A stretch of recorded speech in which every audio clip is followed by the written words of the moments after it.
Good evening, and thank you for joining us tonight.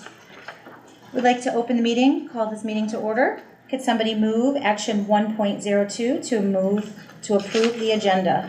Move it. Second. All those in favor? Aye. Aye. Opposed? Abstaining? Passes 6-0-0. For those who would like to reach out to the Board of Education from home, you can reach us at our email, clerk@fulton.cnyric.org. In the event of an emergency and we need to evacuate the building, we can go out the back door or Mr. Palvino's door here to my right and move as far away from the building as possible. Would you please join me for the Pledge of Allegiance? I pledge allegiance to the flag of the United States of America and to the republic for which it stands, one nation, under God, indivisible, with liberty and justice for all. So actually, we don't have anybody signed up for public forum this evening, but my good friend, Audrey Mulcahy from the Athletic Boosters Club is here, and she has something that she would like to say. The banquet was when you had your last meeting, and I know from talking to Mr. Palvino's secretary in the past, he always enjoyed going. And so I had planned to give him something of signs of appreciation from the boosters at the meeting, but trying to work in what works for kids meant that you were unable to attend. So I came here to present this to you tonight. And thank you for all your years of service. Thank you so much. It's not often you always see someone there in a suit. I mean, when I've been cooking, I look out the concession stand and you'll see him many a night in his suit watching the game. When I think he needs a coat, like it's freezing, and he's there in it, so thank you very much. I appreciate it. Thank you so much. Thank you, Audrey. Can I get somebody to approve action 1.06, the regular meeting minutes from June 10th? Move it. Second. All those in favor? Aye. Opposed? Abstaining? Passes 6-0-0.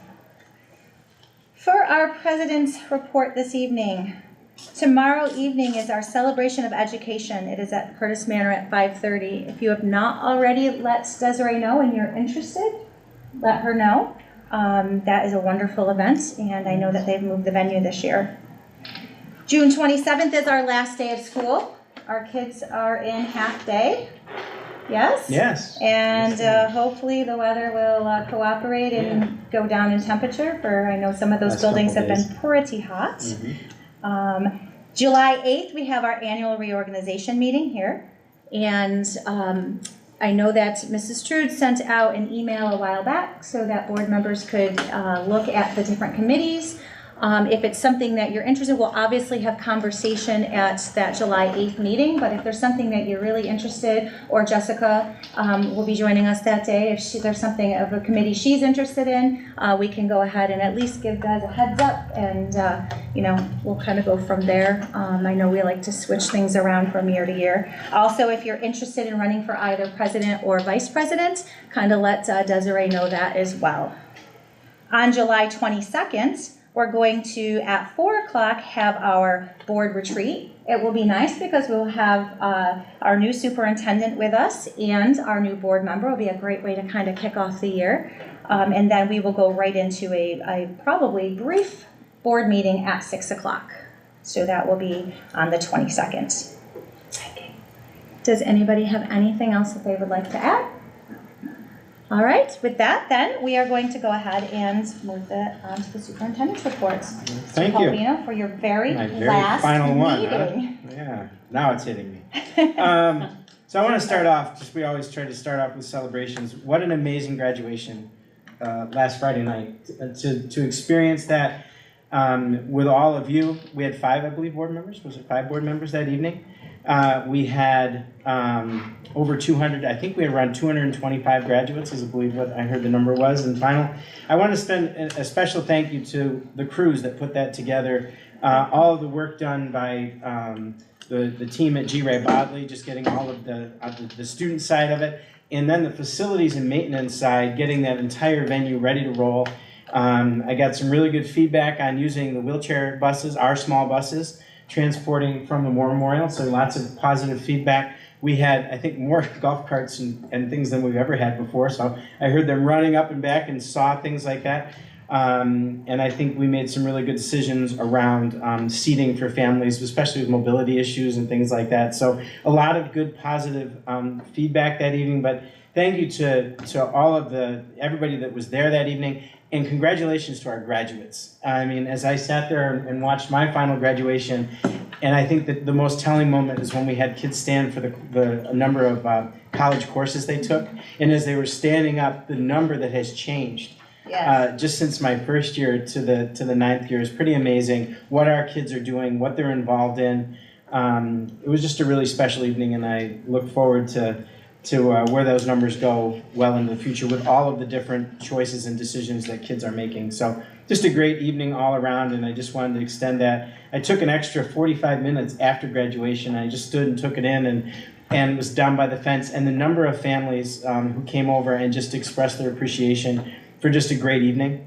And the experience of their kids was really telling. It was a great way to get some closure, but also to experience what kids and families were seeing a half hour afterwards, after that emotion, and it was just a great evening. And beautiful weather? And perfect weather, not too hot, not too cold, just right. The wind even went down, so it was a great evening. So with that, we'll move into our reports this evening. Our code of conduct review, we're going to have Mr. Hendrickson. You're going to do an overview for the team, please. So you all have a copy of the new code of conduct, well, the same code of conduct with a few revisions. So a couple of things that, as we went through the process this year and took a look, it was reviewed by our stakeholder groups, our students, our staff, parent input, and all of those recommendations were considered and looked at. Some of the areas that are recommended revisions going forward. Section 7 is looking at the academic misconduct part and how we use AI in schools as a tool, not as an operation for cheating or shortcutting.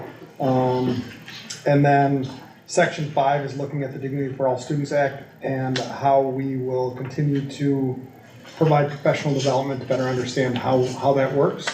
For our staff, our students, and our families. Specific student feedback that we got from them, our kids actually really dug into this at our student advisory. They took a look at the code. They liked the way that the way it was structured and the way that progressive discipline was laid out. They had a better understanding of what that looked like and how that would work for them and their peers. And they also wanted to make sure that we continue to include, this is their language, they wanted to make sure that we continue to appreciate and understand restorative practices for building their community. When there is something that's done wrong, how do we fix that and not just punish that? That was something that they felt strongly about. Staff folks wanted to make sure, again, that PD and understanding how progressive discipline works and how we're managing behaviors, how that's identified in the code of conduct, and how we will continue to support our students through the use of the code of conduct. And that idea of progressive discipline and then individual student discipline as it's kind of outlined within the code of conduct. Things for us to look at going into the future, making sure that we have culturally responsive trauma-informed practices, restorative practices, that idea of not just proactively teaching kids what we expect of them, but then once something happens, being able to restore and build back to what we need. Looking at this summer, we're going to start, we've historically always had our culture team and our school improvement teams kind of function separately together throughout the summer, and this year we're going to try and merge those a little bit. So as part of our culture team, which is the group that's really responsible for kind of looking at the code of conduct and reviewing it, we're going to look at the behavior solutions workshop this summer. So we have quite a few staff, 40-some, that are attending. And hopefully we'll be able to look at our Tier 1 practices and make sure they line up across our 6 buildings. The other thing we're looking at with the new New York State law with cell phone policy, how we're going to outline our current policy and update that and how that fits into the code of conduct as well. So then the final steps, one of the things that a lot of the stakeholders, but the kids really appreciated too, was not only once we've approved this at the next meeting, but and distributed, posted it, but then coming up with more of a plain language version of this, something that's a little bit more digestible by folks so they can look at it and kind of better understand the language and the expectations of the code of conduct in kind of a simpler reference version. We'll still have this version, which is the legal version, but then if I want to look something up and just understand policy at a glance, having something like that for our families and our kids to be able to look at. I think one of the things we're going to do is work with Alex from City for PR, adding some more flow charts and graphics in here to make it more clear how everything relates as well. And some more pictures in here so it's not a little more friendly to read and understand. So that's one of our goals that we also have. Will the board be getting an advance copy of it? Of the final?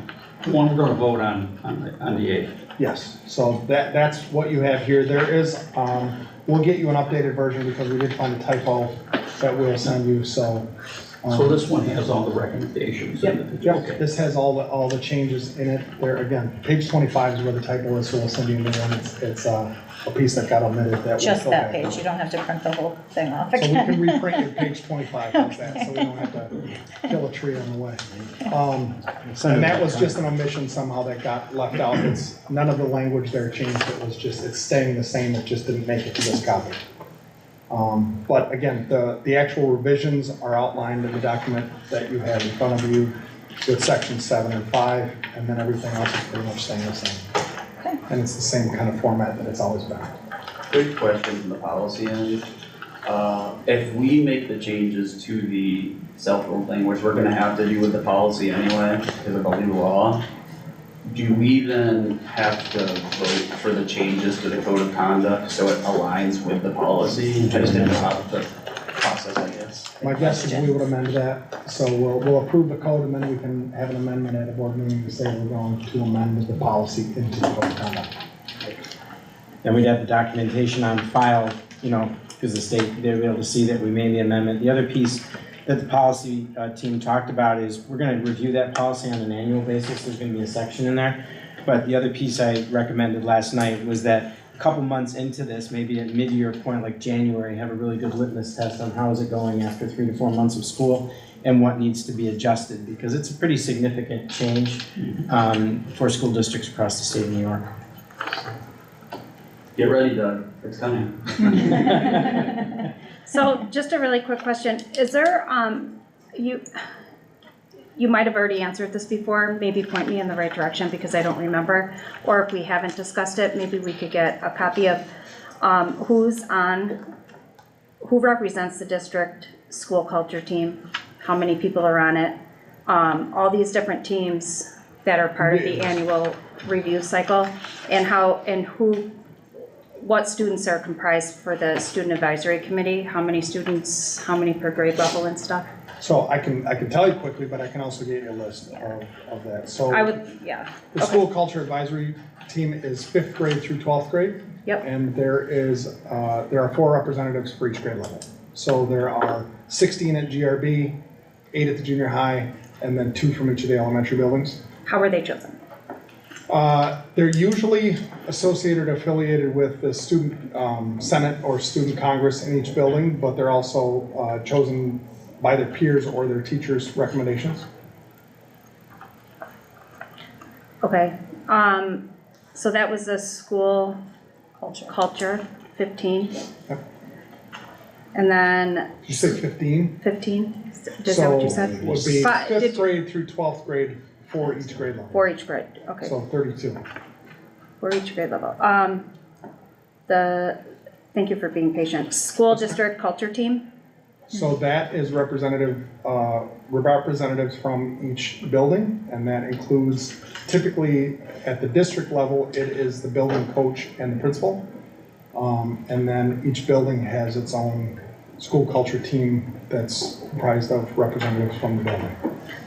Are there different building coaches, or is there just one represent, what's a building coach? Because we have different coaches. So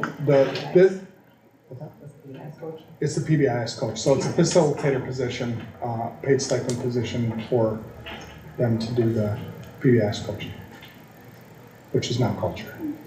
And building level school culture teams, and then the student advisory committee, you already, that's the, is that the same thing as the district school So the culture student, team? the Is district that the same school thing? culture, that's the one that I'm talking about, and then there are building level student congress teams that review this as well. So each building has its own affiliated, like, student congress.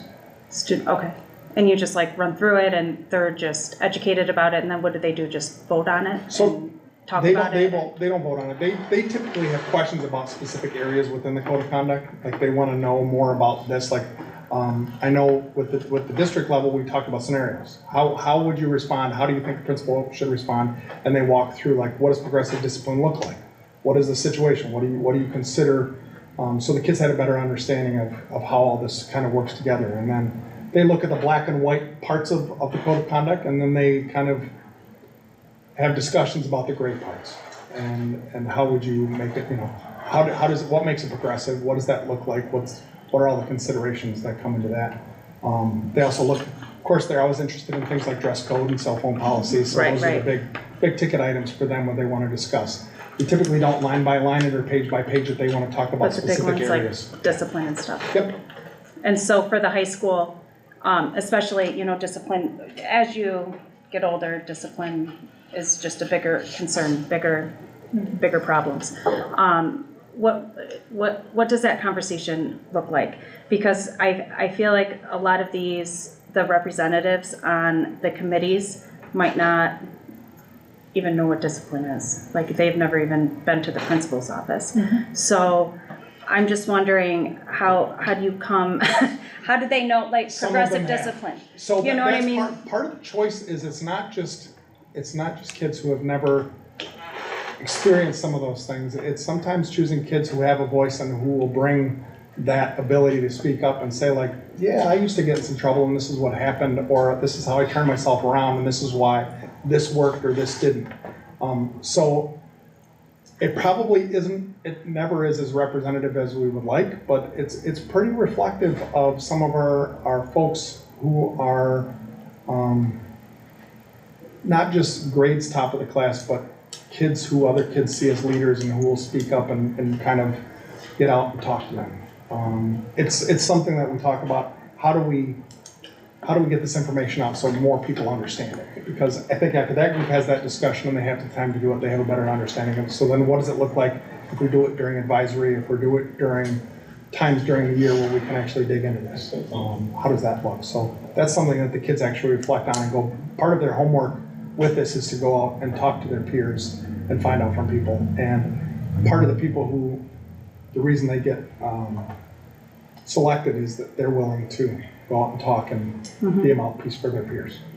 And I've just, I know that everybody's been working so hard on the restorative piece, and I'm not saying it's not working, I'm not saying that it is working. The general vibe I'm getting from at least the older population of students is the restorative piece. They're feeling like, they're thinking, the kids that I have talked to, that the problem, the students who are causing problems in school will continue to cause problems in school because there are no repercussions, there's no consequence. And so I guess I'm just really trying to I'm having a hard time connecting how it's working when I'm hearing the exact opposite. So I think when you consider the way that this is written, it's written in that the PBI is kind of tier 3 model.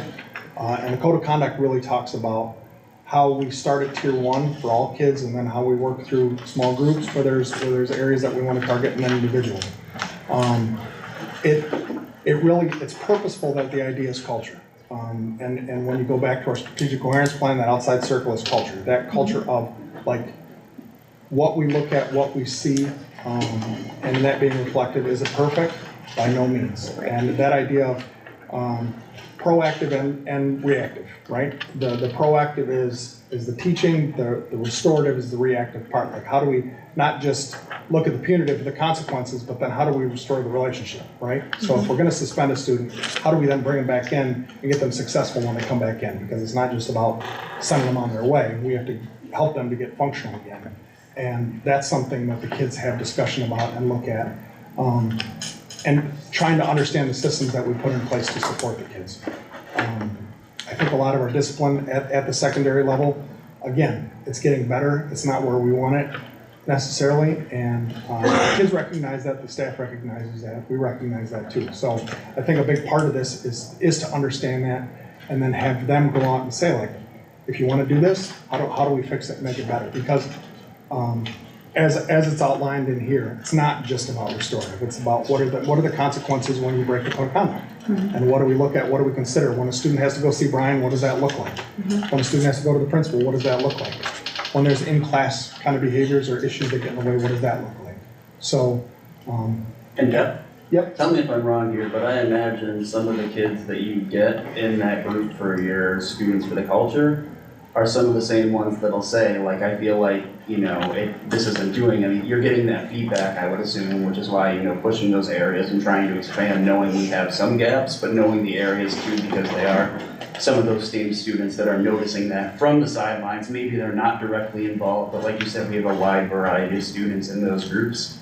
I remember when I did the AmeriCorps at Lanigan, how they did go through in each of the classrooms and pick the representatives and how that was all done, and I think it is good because you're getting more people, not always, it's not always the straight A, it's a person who, the class really feels can communicate those different things, and the others feel comfortable, go reaching out to. So, am I on the right ballpark with it? You are. And I mean, I can think of specific kids who might be a little bit of an itch once in a while, and they are good at helping point out some of the areas that need the scratching because of that. So I think, to your point, Tim, that's part of the nice thing about this is we're trying to continue to build it to be representative of our kids. It's not just let's put this together to rubber stamp it. It's let's have some discussion and make this better, because ultimately, and the kids understand this, it's their school, right? They want it to function a certain way, but they also kids have a ton of empathy and understanding for each other and are willing to look at each other and say, okay, you messed up, this is how we're gonna make it better. So they understand that's part of the code of conduct too. It's like, we're gonna acknowledge that you messed up, but we're gonna make it better. And go ahead. I was saying, one of the things, clear as kind, so going back to the plain language one, adding more visuals with it and a real description of all the consequences and the layout of it. So that restorative piece might be only one portion of it, but there's layers of that. So is that communicated for everyone to understand? That's probably not as clear in this, so I think that's one of our goals. We've been researching a lot of other districts, what theirs looks like. But that's something we're gonna definitely work on this summer, because the point, they might not quite understand that there's multiple layers to what. Do you think the staff feels heard? I think that's a really big part of it too, is all the teacher burnout, and we've had sort of big turnover with our teachers leaving, and for the reasons that they're leaving, I'm not sure, but do you think that the teachers feel heard? Do you think that they're following the code of conduct? Do you think that we're consistent with it? Are we, I know that you guys work tirelessly at this, but these are like important concerns, especially since we're, looking at it. Yep, I think probably the best way to answer that question, we talked about the culture circle, that red circle. Yes. Like the next one in, the white one, is the systems, Yes. right? That's how our adults respond, how our adults enforce, whether it's administrative, teacher, any adults that we're dealing with, and that's the part that we have more control over, right? We can put the systems in place that help control what our kids are, and part of that is making sure that people have a voice and feel heard. Do you feel like it's that piece is working? Do you feel like teachers and administration is being held accountable for student discipline? Are we all on the same page here? Most of the time? Most of the time I'm hearing, I don't know what goes on in the school, but I don't. But I'm hearing it just depends on who you have, what teacher it is. That's where the systems that part comes too. in place, right? So it shouldn't matter. It shouldn't matter Right. if my child is in 10th grade, it shouldn't matter who they have for social studies or who they have for English, or Yes. you know. The same expectations, are the same That's- expectations being followed and, So that's what we aspire to be, that's where we want to be, and I think when we have those discussions where you ask, are people heard? One of the things that we kind of had some discussions around was, is it safe to speak up here? So part of being heard is being okay with having disagreements. You feel one way, I feel another, we can have a discussion and land on, okay, let's move forward and figure out what we can do to be better. So. And I think that's important, Jeff pointing that out, is that, you know, there's a difference between being heard and not being taken into account. And I think sometimes, you know, and I can definitely say I'm one of the people, unrealistic expectations.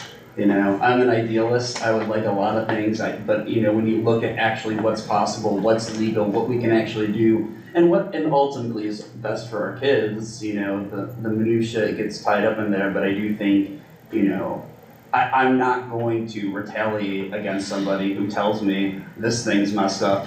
Normally I try to sit behind the scenes and look into it and kind of ask pointed questions, and I hope people do feel, you know, confident, you know, whoever it is in their chain of command, that they can reach out, because, you know, this is the only way we get the feedback. It doesn't mean something's going to change overnight, but we are, you know, I know at least from our perspective, as a board, we're always talking about, you know, one, why does this keep happening? Why is it not changing? Or B, if it is changing, why is it not proceeding that way? So I just think that's a big thing, and, you know, continue, if you don't feel heard, you know, continue to speak out, because, you know, our ears are open and we are trying to listen and add what we can from what you're giving us into what we're doing. It's a good point, and sometimes just being the loudest doesn't mean you're the most.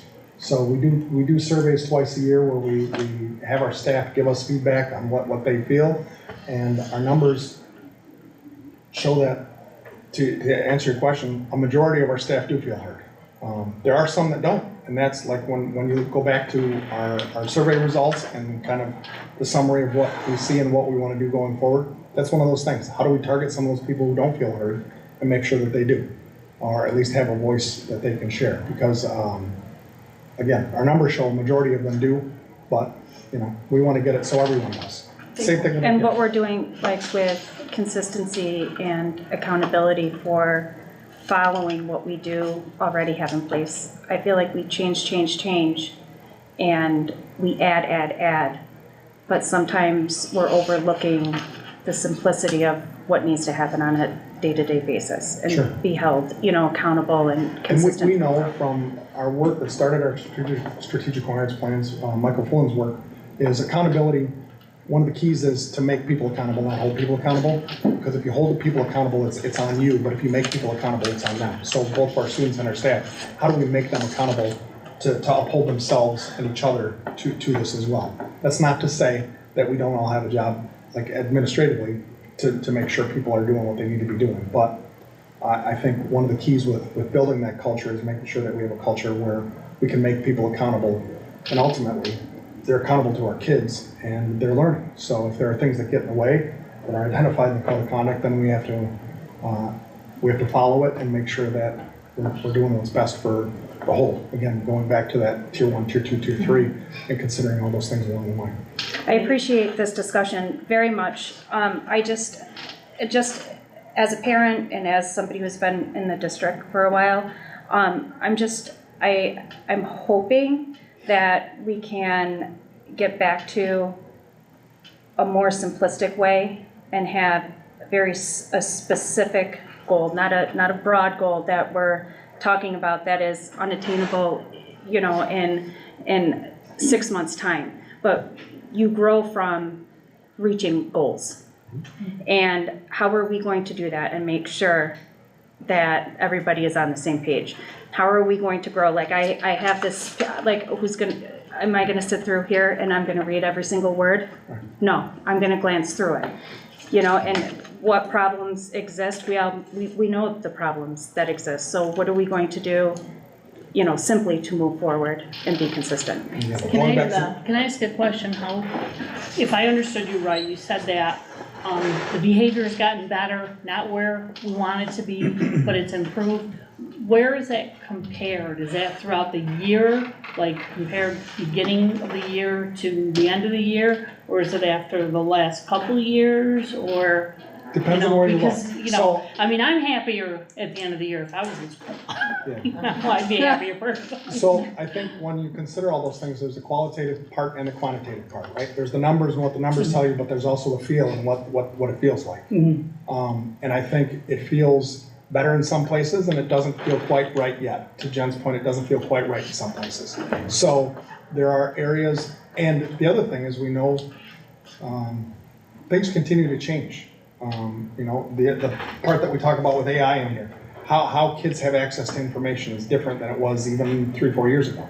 So looking at how we access information, how we use it, how we're promoting critical thinking, what school is going to look like going forward is a big part of this as well. Not what it was, but what it needs to look like in order to get our kids ready. And part of that, our 5-year plan is around the portrait of a graduate. So what do we need to do to get our kids ready and give them the tools that they need? Part of that is the soft skills. We keep hearing that from the folks that we send our graduates to. Like, we need to make sure that they're able to function in the world, not just be able to solve a math problem or finish a Regents, but they need to be able to function with their peers and deal with and understand the world around them. So those are all considerations for all this. And we can get very philosophical, so I won't. Yeah. But I think, to go back to your question, a lot of it does come back to culture and the culture we want to create. We know it takes 3 to 5 years to get a culture where we want it to go, to make that change. So I'm hopeful that goals, you mentioned goal setting, that's the big driver for our strategic plan, is how do we build that culture of goal setting for our folks with this. And hopefully the code of conduct isn't the driver, but it's the supporter of that. Like, it allows, it's our rule book. And that's what I appreciate, I don't know if it was 2 or 4 weeks ago, we kind of broke from that model of, like, we're teaching our kids how to goal set and saying realistic expectations. We're not going for 100% attendance. I mean, we're going for realistic growth. You know, realizing 3 to 5% growth per year is realistic, doable, and different things. And so I did appreciate that piece when we discussed strategic coherence plan before, because I think that is the right approach, is to say, you know, how are we going to show growth that we are taking on these issues and that those things are getting better, and not just a way to fudge the numbers, because you can make numbers say anything, but again, that qualitative feeling of things do look brighter than they were before. And I appreciate that, Tim, so much, because I think what it all comes down to, in my mind, and it's helped having this discussion, is that point. How are we going to show growth? How are we going to show growth in what? There's so many things to show growth in. So how are we going to, and what are we going to prioritize in this code of conduct to make sure that, ensure that all kids are learning, all kids are where they should be during the day, and all kids are able to learn in an environment that's conducive to learning without, you know, the distractions. And I think, and I'm only speaking to myself, but from what I have heard, that's the big thing. How are we going to make sure that all kids are learning in a conducive environment without the distractions that are taking place? So that means, in my mind, prioritizing certain parts of this. And it's looking at those things and building the systems around. It's not pockets. Right, but it just seems like we're so broad. So I think if you look at the plans that we made for Fairgrade and Bonnie, we analyzed all the surveys, we interviewed the students and parents, and they set structures and routines, consistent structures and routines. So that's what we targeted small, was what are the consistent structures and routines, starting off first with classroom structures and routines, and then going into academic, what are the consistent routines for introducing vocabulary, for introducing writing, what are the anchor charts that are saying students thrive in predictable, structured settings. That when they go from room to room, they shouldn't have to learn a new set of rules. Right. So what's consistent, that were our expectations. So that's one of the goals that this summer that we're going to work on. We have it outlined in those plans, and then this summer we're really going to work through those. So how are we going to communicate those? How are we going to check that we're following through on them? So that's the small piece that we're going to start to work on. The feedback that I get from community members and that I see myself personally is our elementary schools are thriving. We see a difference and we pay a lot of attention, and they are growing, they are learning, and they are thriving. But where we are failing right now, or where we need where the biggest gaps are in the high school, number one. Middle school's gotten better, but there are still real big gaps. So the high school is like the big, I mean, bigger kids, bigger problems, bigger situations, you know, and the consistency and the prioritizing is hard for people to see, I guess. So for this, for our school improvement grants, for that, we've been inviting folks. So those people that are coming, buzzing in your ear, send them our way. We need to hear from them. Because if it's just talk and complaining. But we know that it's not talking, complaining. I mean, we see it. You know, we can do better. We can do a better job. Like with the goal setting, I asked my own kids, what are we doing in goal setting in high school? Nothing. What do you do in guided study hall? Nothing. You know, and are they saying the truth? I don't know. They're young kids. Kids don't say the truth all the time. They see things differently through different right. You know, so I mean, I go by what my own kids say, what my friends' kids say, and what I'm hearing, you know, from certain groups. It's not, you know, and they're not doing what we're hearing that they're doing. And whether it's true, I'm not sure, you know, so I don't have the answer for it, but So I just want I to just think it's a problem. jump in and second what Mrs. Mainville is saying on several points. I also have secondary students, you know, when we talk about things as restorative practices, they also chum it up as it's kind of a joke, it's a running joke that these kids aren't getting in trouble and their behaviors. I also have elementary students who are like, well, yep, little Johnny got sent out of classroom for, you know, the 100th time today, or he's running through the house screaming. It's a common practice in our schools.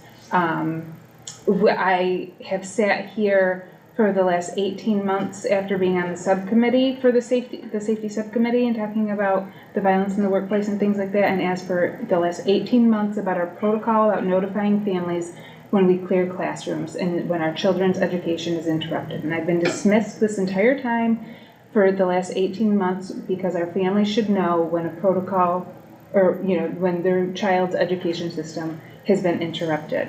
I agree with Mrs. Mainville that teachers often feel dismissed. I've talked to teachers myself who say that it's not safe to speak up here. We've seen survey data from the FTA saying the same type of information, that they're not feeling heard or they're not feeling dismissed. I've talked to teachers who've worked in this district for decades who've experienced violence in the workforce and refused to fill out a violence in the workforce form because they're afraid of not getting a promotion or a summer position or whatever it is that they're going for, or being tenured. They don't want to be seen as the problem, and so they're not filling out those forms. So like Mrs. Prohl said, what is this data showing? Is it showing referral fatigue, or is it really showing improvements?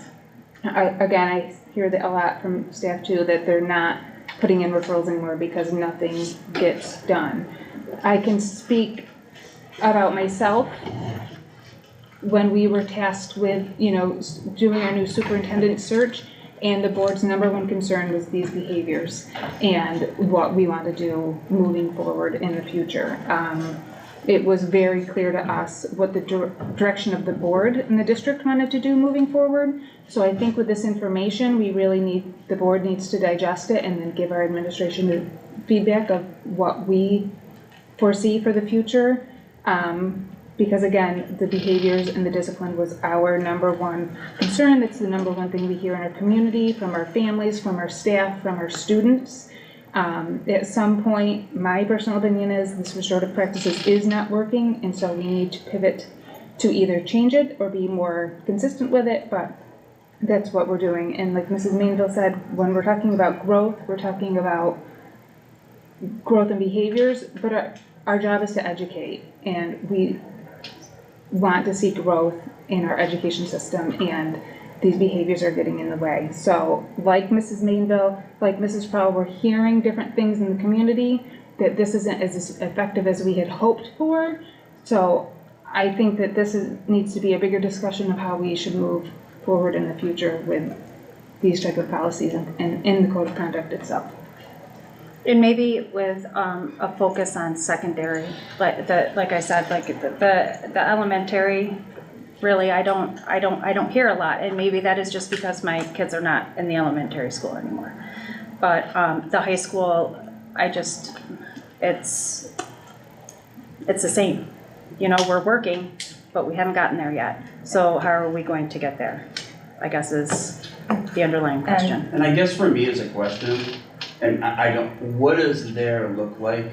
And, you know, Jen and Val, in your situations, I A guess. conducive learning environment for all So students. I guess, you know, when we're talking about not just pointing out the problems, but problem solving from our end, you know, we do have sometimes the same kid ending up running through the hallways. You know, what are we going to change to do necessarily different in the situation to get that? And I guess those are the questions I want to look at as the board is, you know, we know these things happen, these things are real. They don't just happen in school. People all, you know, outside of school as well. You know, there are different needs, there are different things going on in the community and everything. So I definitely think this is a good conversation to have, but I want to make sure we're putting up the specific examples of like, you know, so-and-so did X, Y, Z, and here's what came out of it, and so-and-so is still doing. So I think we should do this within the constraints and legal system that we have. Because I do want to make sure that we are providing that feedback as well, because I know sometimes it's easy to say it's not working when something doesn't look perfect, but I think also stepping into that role and saying, you know, us as leaders in the community saying, you know, what do we want to see different that's going to get that result? So I just want to make sure we're looking at that piece as well as the board. And I think that's a big part of the consistency of using our code of conduct, our broad code of conduct, and what we're going to focus on to make sure that all of our students are learning in a positive, conducive environment and getting the most out of our school day is basically the ultimate goal. Where are our students during the school day? Are they actually in class or are they somewhere else? You know, I mean, that's the consistency and the accountability. So how do we move forward?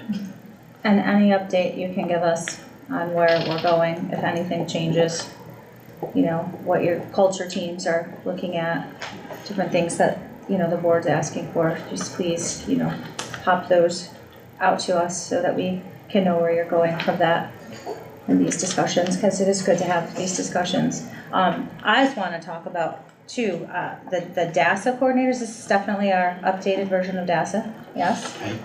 Yes, okay. And this will step away just a little bit from this. I know that we've had community members who, it's good for them to know that the DASA information is in our code of conduct, which will be on the website as well. It should be on the website. Definitely. Updated on the website. And so if that can we can make sure that that matches. And also I know, Mr. Palvino, that you had talked about in the past with us that there's gonna be a little more training for our DASA coordinators. That was on the along- memo that Yep. Jeff went through, Yep, talking with about all those our, trainings and adjustments. with our principals as well going, and so I just wanted to reiterate that for our community members that were asking those questions. And then my only other question about the our visitors, our parents, and our community members that come into school, we have had in the past with you know, safety concerns. For any new staff, maybe a revisit for staff that are there so that we can be consistent in all buildings. I mean, I know that we talk about our different safety protocols with each member, but with the new school year coming up, I just wanted to, you know, throw that out there because I did have some community members ask me if, you know, we're going to be doing the same types of things with the ID and checking in different things. So just wanted to throw that out there for you guys. I know that it's in here, just so the community knows that they can go and look and that it's in here, and, you know, the consistency piece that we talk about, so. And that's a huge part, I Appreciate it. think, with the code of conduct. That's basically where a lot of the behavior starts. The training for the DASA coordinators it's fantastic. Like, we should always train, we should always be lifelong learners.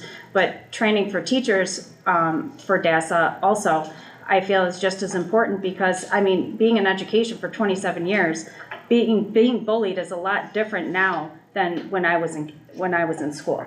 I can sit there and call somebody, you know, you're ugly, you're fat, you're ugly, you're fat. And that would not be bullying. They're just in middle school, you're just in high school, that is not considered bullying. So what is considered bullying? What exactly do I report? What is the line that I cross as an educator? Does a student have to cross before I actually report something?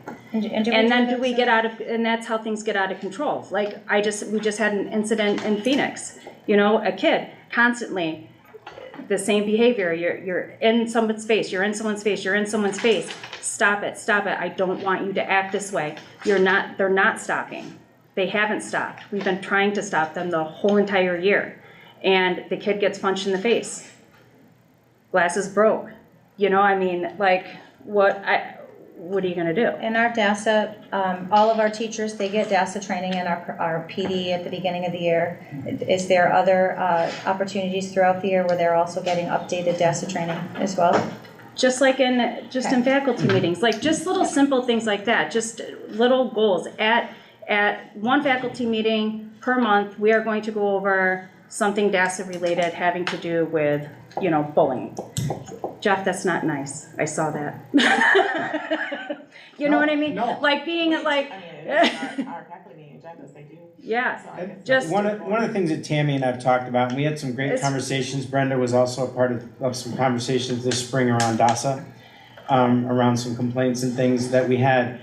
All of those things, and you see it in the memorandum of what we're going to be doing. Also, part of that is going to be ongoing monthly 5 to 10 minutes vignettes at their staff meetings, going exactly what we're talking about. Yeah. Because I think it is, and it is an increasing issue from the standpoint that the social media aspect has improved this year. I haven't had as many hearings. Yeah. Last year I kept track. Last year was 8 out of every 10 hearings, and we had 170 something last year.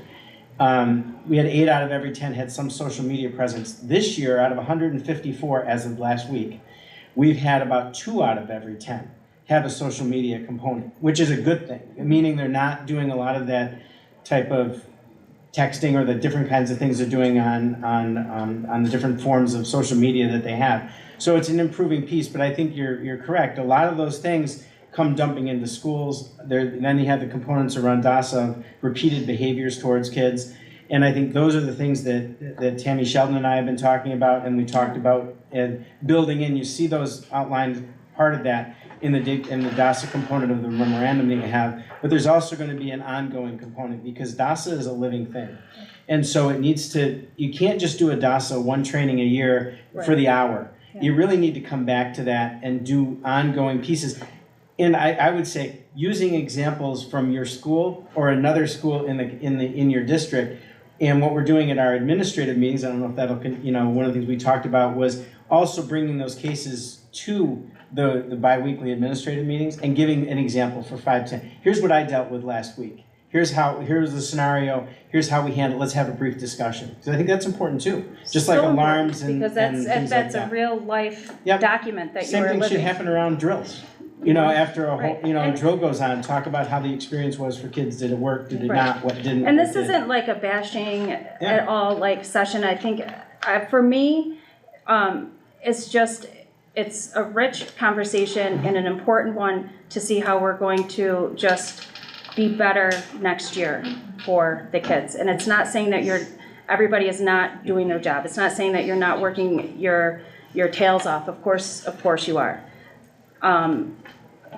I don't have the answer. I'd be rich if I did. But those are just, concerns. Thank you. Anything else you want to add? That's all I got. Thank you. Next item this evening, the May financial report. Ms. Hooper. Just connect here. Started. So briefly, we'll just run through May's financials, which are following the same pattern we've been following over the last several months.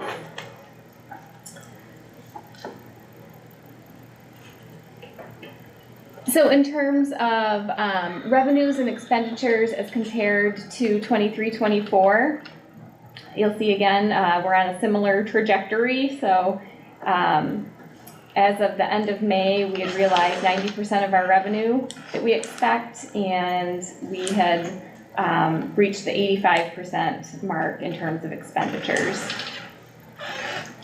And then those numbers broken down as of the end of May, the different portions of our revenue. The local portion was actually a little over what we had projected, at over 100%. The state portion at 85%, which since then we have received a June payment, and the state aid will continue to trickle in even as late as September. We get our final state aid payment for the 25 fiscal year. And then the federal money that's at 84% is money from Medicaid. So that gets us to the 90% of the revenue that we expect to receive. Then in terms of expenditures, again, continuing to spend at the rates I would expect, with the exception of benefits, spending quite a bit faster. We've caught up a bit in the contractual line as well. That's up to 92% at the end of May, meaning we still have a month to go. And we're getting to the point where we've spent almost to that point that we had budgeted for already. The interfund transfer line, we did go over a little bit, but I have to say, even though we went over by $918, I'm a little proud of that projection. So I have to project our 20% responsibility for the extended school year program, and I projected $125,000, and our responsibility was $125,918. So I'll take it. That was pretty close. So, and I think I actually gave myself some cushion for next year. So we should come under the projection for next year.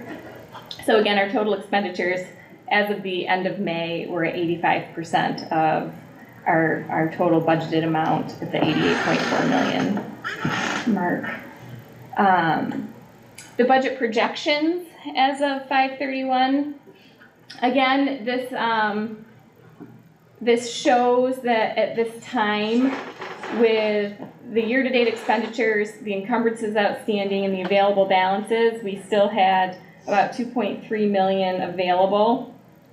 Again, that's a little deceiving with the available balance, because I know at that time we hadn't received our debt payments. Since then, we have made more debt payments. So when you see the next slide, again, it gives a better idea of where I think we're going to end up in terms of especially that benefits line, and how that's going to affect the bottom line of our budget.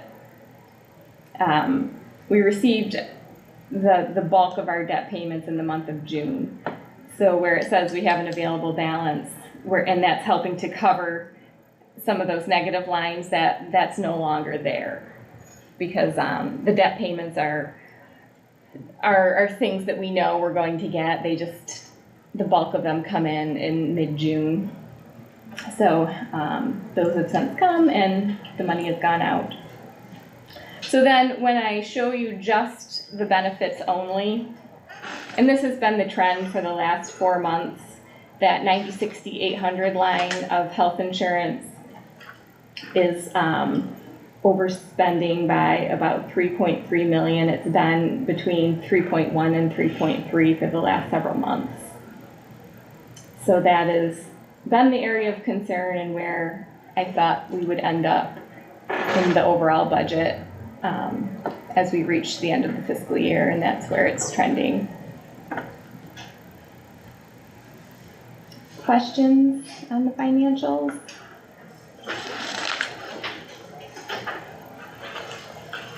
Question about later in the meeting, just the withdrawal amounts from the funds. Mm-hmm. Are those the numbers we originally were predicting for that?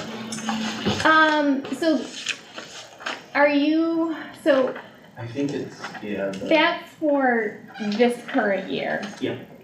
Then there are other amounts that we are taking from reserves for the 25-26 Oh, so that's budget. all included in there?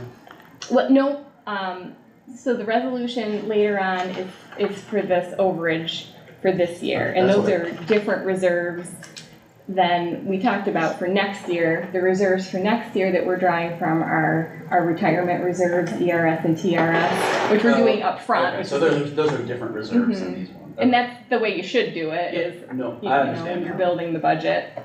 So, You're always good at clarifying, Kate. so those are different reserves, and when you're looking at those numbers, they're high. That's a high estimate, so I don't have to come back and ask again. You know, as we're working through the numbers, and, you know, when I talk about encumbrances, meaning the money that is sort of tied up that we think we're going to spend, we've been working through some of that, especially in the benefits, and it actually looks a bit better than what I just showed you. So my hope is, you know, we won't need that full amount. Okay, And- so those are the like projected, if we need to spend that, we can, but we're probably not gonna hit the exact. I hope not, Yeah. and obviously, anything we don't use will remain in the reserves, and that would be what we want to happen. I was gonna say, those were really well rounded numbers, so I'm glad that's. Yeah, Really? so Is that good? I talked with, that was in consultation with Mike DeBatz with MMB, and really, you know, I'll keep the board updated throughout the summer. We might not know the final tally until we're kind of, you know, in the grips of the audit with them over the summer. But we had to put a resolution forward at this meeting, so he kind of helped me with, that's why the numbers are so nice and perfectly round. So it could end up being, you know, $3,562,039.02, but, you know, we came up with a round number for the purposes of this. So that's the ceiling, that's as high as we can go, but our hope is we certainly won't need that much. Are we still in, are we still in the discussion, mode with the teachers union, concerning healthcare, and if we're gonna stay as like a singleton or? Right now, we're still going to stay with the program we have. I mean, everything is, I think, on the table, but we're looking into several options with our current program, in terms of things we can put into place. You know, there's quite a bit of cost savings out there, just by doing some simple things. We increased our deductible for our stop loss. Was one simple thing that Mark and I were able to do and negotiate with them. So by increasing the deductible, we decreased our premium, so what we have to pay in, and that saved us a couple $100,000. So we're kind of chipping away. Yeah. There was another easy cost savings where just if you're enrolled, or if you get a certain prescription, it just gets mailed from a different company. It's generic, yeah. Yeah, so, Saved us $100,000. yeah, and it doesn't affect the consumers at all. So we're still looking into it. It's gonna be a slow process, It I'm is, sure. but we're we're still- constantly trying to find, even if it's just chipping away 100,000 here, 200,000 there, any savings will help. And I think it's important for, you know, people out there hearing this, that's to maintain the same level we have now. It is. To maintain the level of coverage that people have now, but still within our plan, you know, are we getting, you know, is the broker of our plan doing the best they can do for us? You know, is it time to RFP that? We're hesitant to change our plan. We have thousands, over how many people, 1,200 people on our plan. We're hesitant to make changes that are gonna affect the level of service and quality of service. And so we're very careful. Anybody who's been relying on medication or a certain treatment, we don't have any potential for them to lose it or to have to struggle to get it. So we're moving slowly and carefully, but we're finding all sorts of other cost-saving mechanisms that might not be as impactful or as quick, but have been saving us money and will save us money next year. And we're still looking into, and I don't know anything about the negotiations with the insurance, but we're still looking into maybe joining the larger group and maintaining the same level of care, would if just- that's possible. I don't even know if it It's not is. possible, but we are still looking into it. Still looking into it. Still, yes. Okay.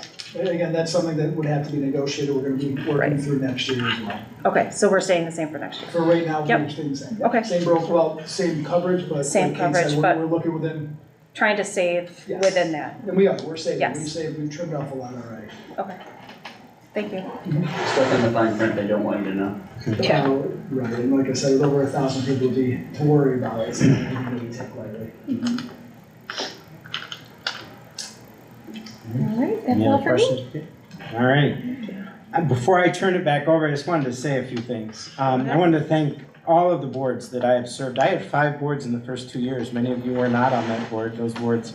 That was a lot of change. But thank you to every single board member that I have served with since I started in this district, and I've been blessed. I've had a lot of consistency over the years, so thank you for your service. I want to thank our staff, our administrators, and our faculty. I would say we're second to none, so thank you to all of our educators that I work with. And I've just been surrounded by so many special people who do some amazing things for kids, so thank you to everything you've done. Our community partners who've been just really special. I went to something this afternoon related to substance abuse and recovery this afternoon right here in the community. Ran into Assemblyman Barclay and had a great conversation about small cities and took advantage of talking about financing.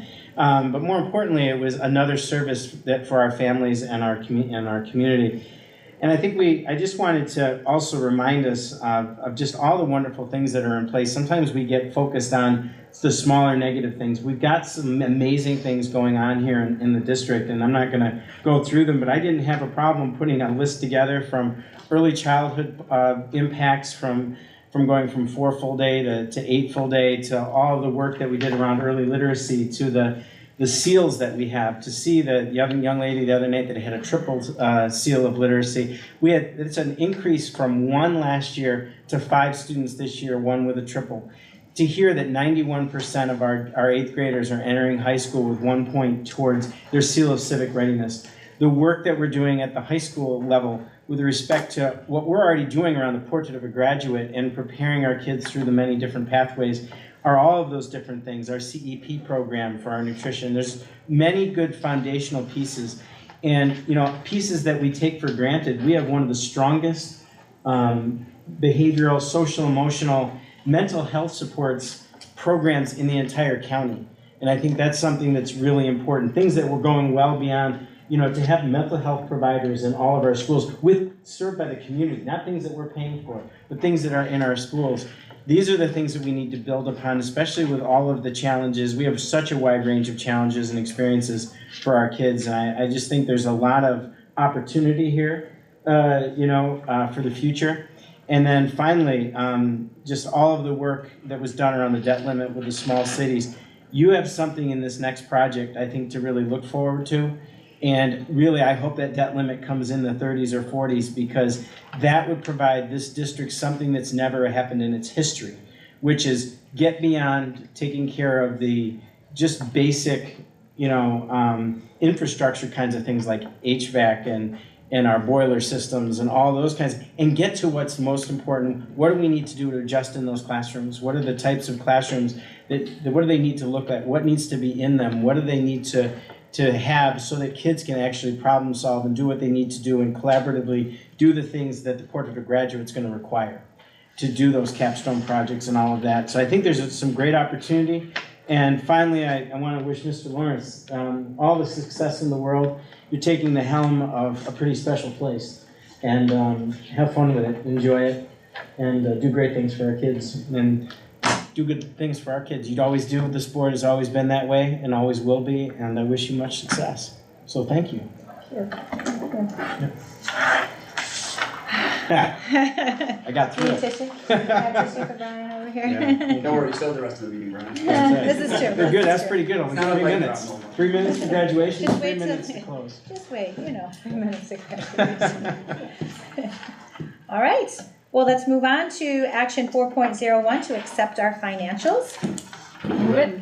Second. Okay, so that was Tim and, Lori seconded. okay. I just realized there's only gonna be one Tim. Is there any discussion on any of the financials? I know we kind of did a little bit already, so all those in favor? Aye. Opposed? Abstaining? Passes 6-0-0.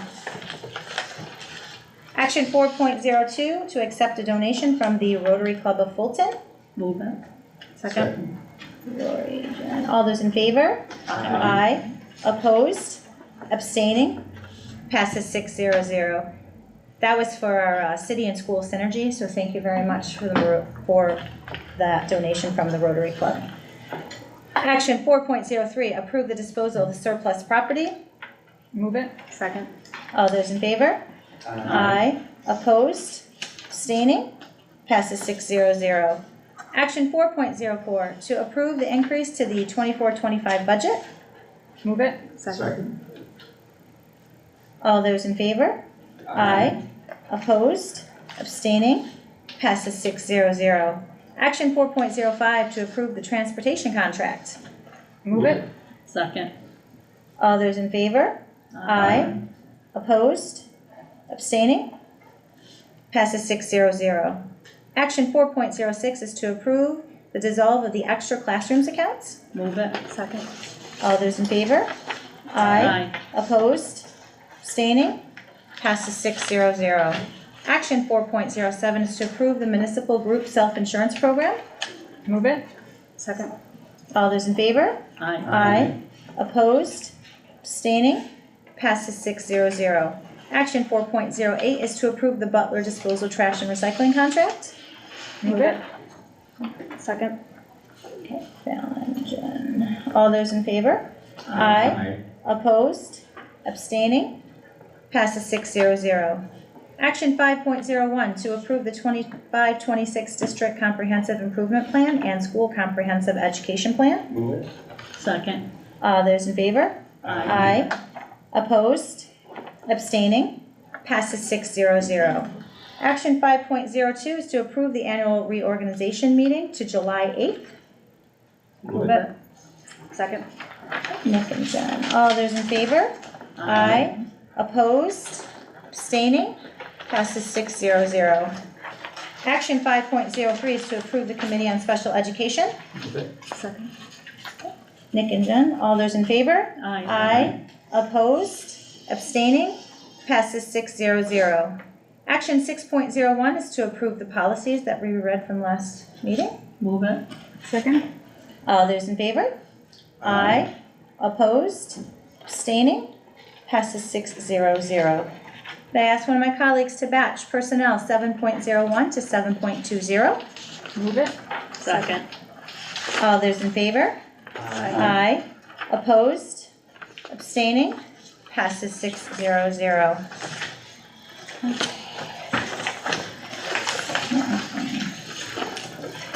Before we start our board forum, I just wanted to start a small discussion with my colleagues. We have some decisions that we're going to need to make about some of the association contracts that we are part of, because some of those invoices will be starting in July.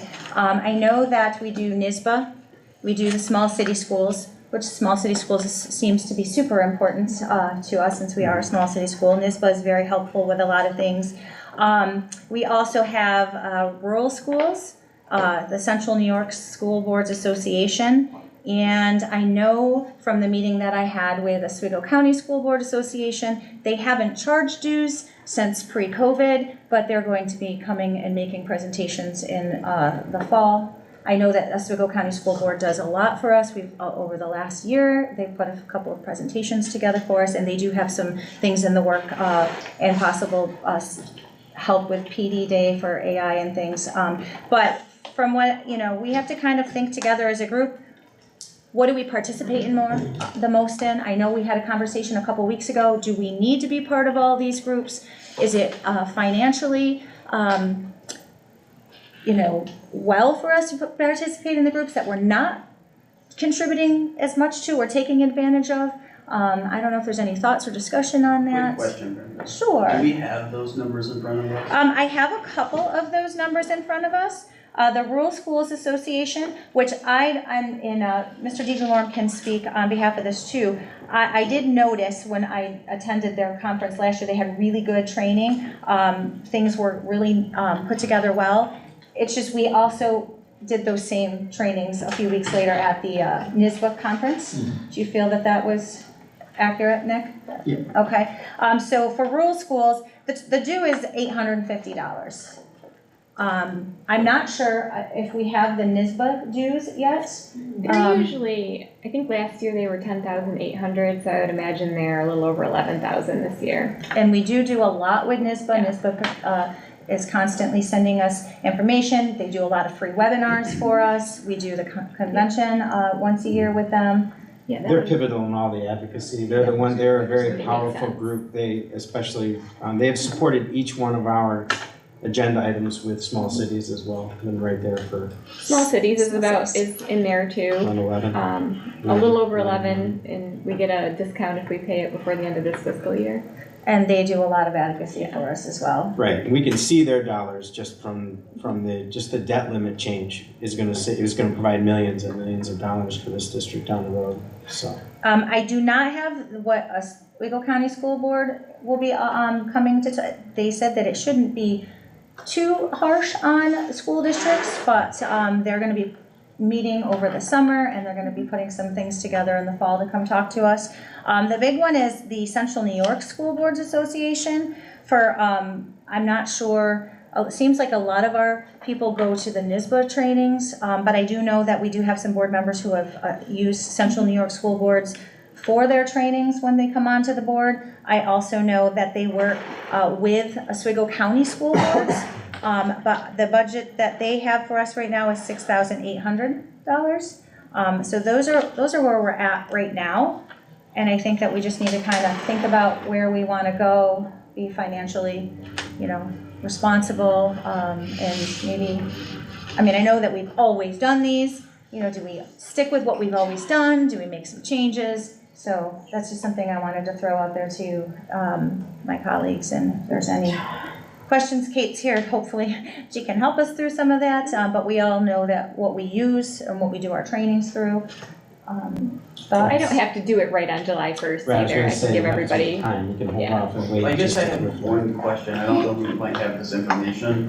When I signed or was voted in for being a board member, the training I did, it was 2 online trainings. Was it through any of these groups, and if so, which? It might have been CNY or NYSBA. I think it's NYSBA. NYSBA would That's do, the one that I just did. Oh, okay. So was it? Central New York you went to. I went to that one, yeah. So I guess, I don't know what my other board members think, but I would like to see right now, from what we're utilizing, looking at the numbers, is there anything necessarily, because we are dealing with, looking fiscally at this, not, if we wanted to, we'd want to have it all, but we don't get that luxury always. Is the CNY something, is there something we get from there that we couldn't get from the other ones we're subscribed into? And I guess that would be the information I would want to know, just so if we can do our trainings, if we can go to PD things that cover the areas and everything. And I think, like we discussed, NYSBA and small cities are definitely essential for us. That, that would be something I'd just like to look into, because again, it is in the thousands. That would be the one I'd want to look at first, if you guys agree. I agree. Along with that, same, Tim, if we're getting the same sort of thing out of NYSBA we have NYSBA, do we need the CNY and do we need the rural? I can't ever say that. Yeah, rural. It's like the cinnamon. Yeah, I'm with you on the Rural. second one, I was just Yeah. thinking the bigger number, bigger verse. Yes, Yeah. right, yep. And some of those people who do different trainings and come to the conferences from rural school, they're the same people, they actually work for NYSBA. So Right. they're working for both, and they come in and they, so that I think is why sometimes we see the same things at the convention in the fall. So, yeah, I mean, that's something definitely worth having a little bit of more discussion about. And if you can get us some information in the, weekly update, or so we can kind of. Yeah, I'll do some research and see if I can compare what the 2 offer. Okay, we appreciate that. Thank you. Yes, thank you. All right, then, so what we're gonna end up doing is starting with Ms. Paul. Well, first and foremost, I'd like to thank Brian for everything he's done. I've seen somebody over the last year that's put their heart and soul into everything you've done. And thank you for making me feel so welcome. And I wish you the best of luck in everything you do. Ms. Mabel? Yes, Brian, I can't imagine being you. the sleepless nights, because you truly, honestly, with all of your heart, care about this community and our kids. And you have to be blind not to be able to see that and feel it. And I think everybody here, in some way, shape, or form, you have touched because of your dedication and your true passion for Fulton. Thank you for being patient with us, for teaching us and leading us fearlessly. We've been through some rough times, and I will be forever grateful for the knowledge and what you have taught me just to become a better patient person. So you'll always be an educator. Love your retirement. I hope you can find some peace and actually relax. Sleep? It might take you a little while to get used to, right? But you definitely deserve it. So thank you for everything you've done for me, for Fulton, and for our kids and community. Thank you. You can turn that on. Okay. Mrs. Hutchinson. Yes, so I just wanted to say congratulations to all our graduates who graduated on Friday. It was a perfect day for the ceremony. The weather held out nice. The families turned out great. It was a wonderful ceremony. Also to our junior high students and that did the Synergy project over at Canal Landing, that turned out amazing. They did a wonderful job there. Thank you to our community and all of the partners and support we got and donations for that. We had so much. We're so lucky to live in a community that comes out and supports us. And then lastly, Mr. Paulino, like my colleague said, you have worked tirelessly for this district, days, nights, weekends. It is admirable, to say the least, to see the dedication that you've given to our district, to see you at all the events, rain or shine, hot or cold. You are there to support our students and support our community. So I wish you the best in retirement. Nobody deserves retirement more than I can think of than you at this point.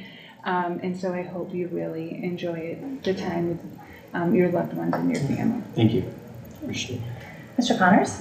I think I want to sum it up like this, Brian. Thank you for always accepting my calls at any time when I call you. But also thank you for not calling me at all the times, all right? On a snowy morning. Yeah, you're welcome. I appreciate, the work we've been able to do together, and I feel like, no matter what, you've always agreed with me on, we always keep the kids at the front, and I think that's how we need to lead, wherever we are, when it involves the children of our community.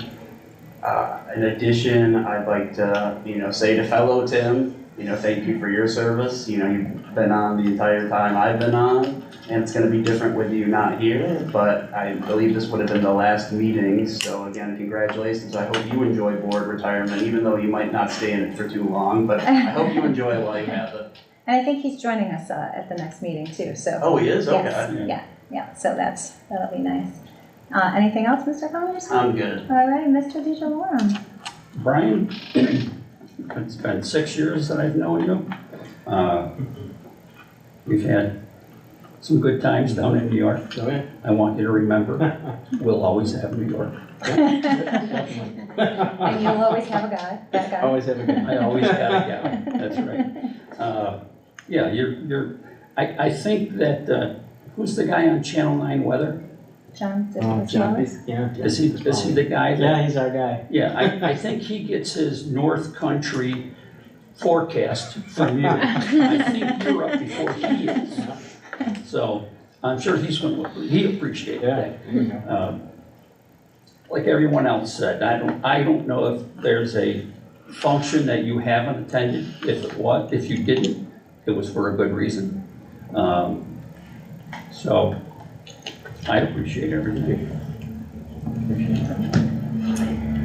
All right, I wanted to just, again, like Mrs. Hutchinson said, just congratulate all of our graduates and their families. It was an absolute privilege to celebrate with them on Friday night. And I'm glad that there was no rain and it wasn't 95 degrees last week, so that was great. Are proud to be a champions, do they all know who they are? They all know who they are now. We have one left, that should be out on Thursday. So our All final right. champion of the year. So they all know. They all know. So we can congratulate Cindy, Chelsea, and Gina, Yep. and add them to our wall of fame up Yep. there. So that's our last champions for the year. That is it. That is wonderful. Let's see, we already talked about that. Brian, it's been 8 years. Many phone calls. Sometimes I have gotten that phone call at the 4 o'clock in the morning. So maybe you could have called Tim, but you shared the wealth with the rest of the colleagues. But I appreciate everything that you have done. I feel like we have grown because you were only on a year before I came on, and many board members have come and gone, and I feel like we have all worked very well together to do our best with you for our district. Like Nick said, we'll have New York and Rochester and Buffalo, and we appreciate you being our Uncle Brian. So thank you for taking us on, all of those wonderful conventions and being part of that with us and working as a team with us. Retirement, I always tell you to take a vacation. This is your long-lasting vacation. So enjoy your family. Go visit mom more. Go visit your nephews. Enjoy and get some rest, because I know you have many sleepless nights. I've had quite a few community members reach out to me this week, and maybe they have sent things on to you as well. You have been seen. People appreciate you being at their kids' events, whether it's the concerts or the games or the academic part of it. Like, you are always out there, and I know that my youngest was part of that, and you had attended some of his while he was in the district, and that that whole COVID graduate thing, you helped me get through not having a regular graduation. Right. But all of those little things have made this district stronger, and we appreciate you. With that said, we, the board, appreciate you very much. And thank you.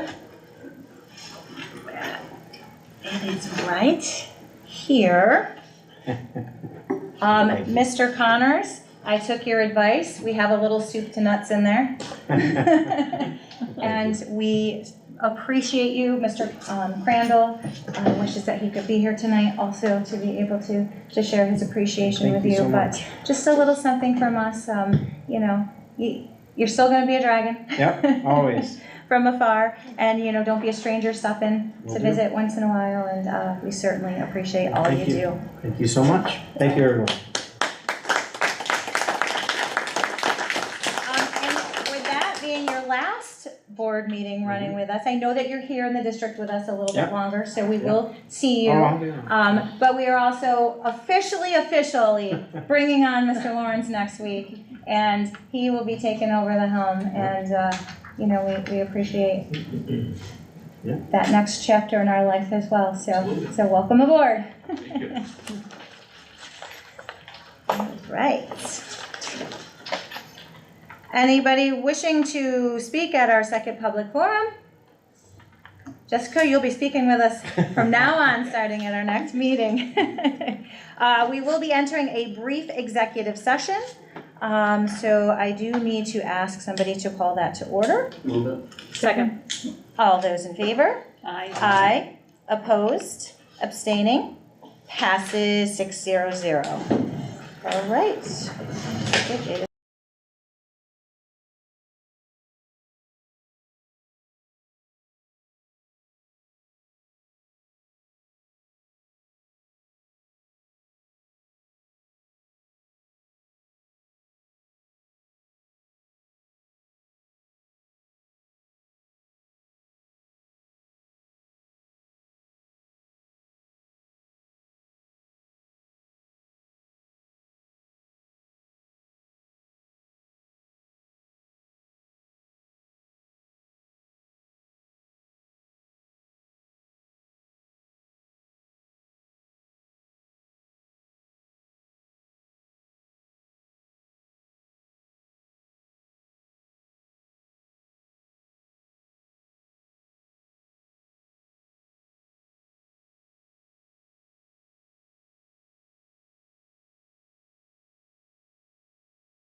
Welcome back. I would like to have somebody move action 7.20. Wait, hold on a second. Where am I at? I'm looking for the adjournment one. There we go, that is. All right, 7.20. Approval of the well, is that correct? That's our adjournment? No, just to close the meeting. Yeah, why is it? Oh, gotcha. I'm sorry. It has been a long evening. Okay.